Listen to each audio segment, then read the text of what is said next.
Malamang napupunan nyo rin mga katropa, no? Marami talagang hindi gumagamit ng signal light. Kahit yung mga simpleng liko lang natin, dapat gumagamit po tayo niyan. Kahit sabihin natin na hindi tayo totally liliko, kahit na yung konting swerving lang natin, dapat ginagamitan po natin ng signal light. Kada lipat po natin ang linya, dapat mag-signal light tayo mga katropa. Yan, ganyan. Tama po yan. Yung ginagawa ni nung 4 wheels na yun, tama yun. Yan, ito, tama to, ginagawa ni tropa. Yan, kada lipat po natin ng linya, gamitin natin signal light natin mga katropa. Para hindi naman mabibigla yung mga nasa likuran natin, di ba? Yan, yung paggamit ng signal light mga katropa. Basta lilipat po tayo ng mga linya, yan o, tama yan. Goods, tropa. Goods yan. Very good yan. Ganun, gagamit po tayo ng signal light mga katropa. Basta lipat lang tayo ng konti ng linya. Gamit-gamit din ng signal light pag bedtime. Di ba? Para hindi naman magugulat yung mga nasa likuran natin. Gaya nito. Oh, lipat tayo ng linya, di ba? O kaya lang, traffic pa. O yan, yung mga kaya simple lipat na ganun. Di ba? Hindi nag-signal light. O tayo, signal light tayo dahil lipat tayo ng kaliwa. O, di ba? Madali naman pindutin yan mga katropa eh. 'Di ba? Para saan ba yung signal light natin kung di naman natin gagamitin yan?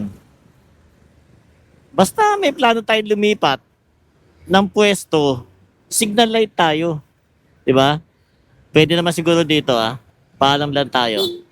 Yan. Okay, basta mag-lane filtering tayo, ganyan. Paalam lang tayo para alam nila na dadaan tayo. Tsaka dahan-dahan lang. Huwag tayong sisingit ng bara-bara. Yan. O yan, pagkagantong pakaliwa, ayan, naka-red signal pa yung arrow doon. So, dapat naman siguro naka-signal tayo, Ayan, no. Karamihan yung iba, nagsisignal light lang pagka ganito. Yung kakaliwa o kakanan ng intersection. Pero yung mga simpleng lipatan lang ng linya, nakakalimutan na po yan. Gamitin din natin signal light natin mga katropa. Pagka tayo kakaliwa, kakanan o lilipat ng pwesto lang ng kahit bahagya. Para naman pag nakita nung nasa likuran natin, alam natin agad, di ba? Kung saan papunta. Kung saan tayo papunta, di ba? Hindi na malilito yung nasa hulihan natin. Kasi pag nalito yun, baka naman madisgrasya po yung nasa likuran natin, di ba? Kailangan maging responsable din naman tayo doon sa mga nasa likuran natin. Intindihin din po natin yung mga kasabayan natin sa kali, mga katropa. Kasi baka mamaya makadisgrasya naman po tayo ng tao dahil sa kapabayaan din po natin.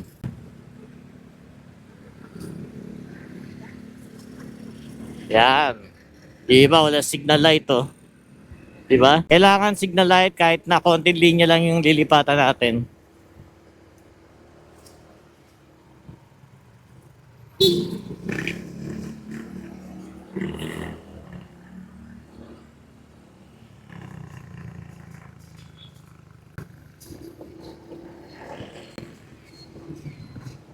Walang signal.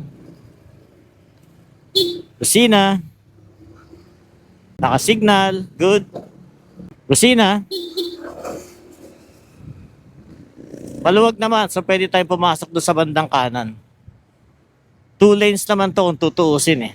Pagdating naman dito, naka-red signal, naka-red yung ating traffic light, syempre tayo ay signal light na, pero hindi po pwede dahil no right turn on red signal. So, malinaw yan mga katropa. Diba? Wala munang kakanan hanggat nakapula yung ating traffic light. Ito parang medyo mali ang pwesto. Diba? Doon siya galing Gumanon, no? Kaya nakabara siya, Galing, Nakabara siya ngayon dyan. Pinapago na tayo. Kahit naka-red. Okay, pinago na tayo So, go na tayo. Okay? Pag ganun pinago na tayo, kahit naka-red, syempre, go na tayo, di ba? Signal. Balik. Dahil may nakaharang. Kusina.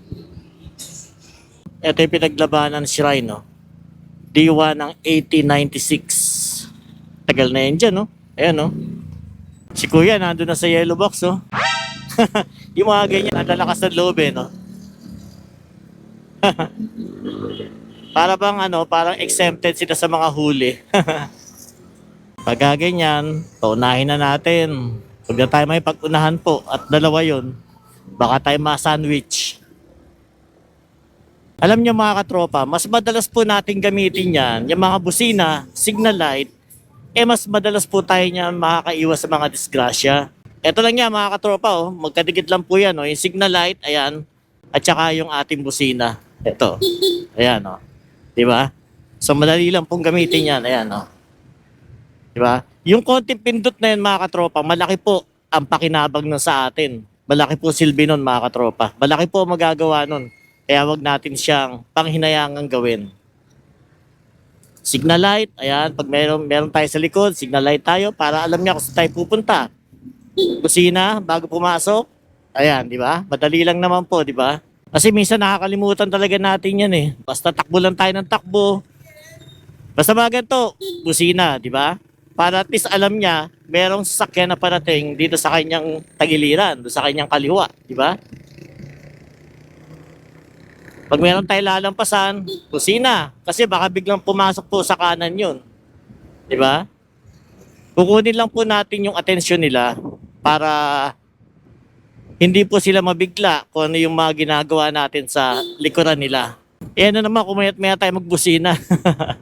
Wala naman pong huli yun. Ang maganda nun, maliligtas tayo. Di ba? Iiwas sa kapahamakan yun pagka busina tayo ng busina kasi nabibigyan natin sila ng warning. Yung signal light, ganun din po. Kaya sana gamitin natin lagi mga katropa. Huwag natin pang hinayangan, huwag nating tipirin. Signal din pag may time. At saka busina rin pag may time.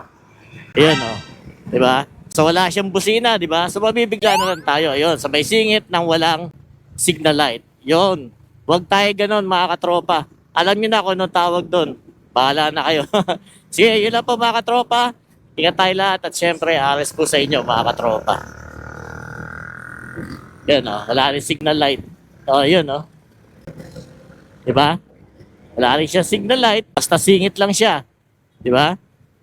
Ay nako. Signal. Yan. Alright.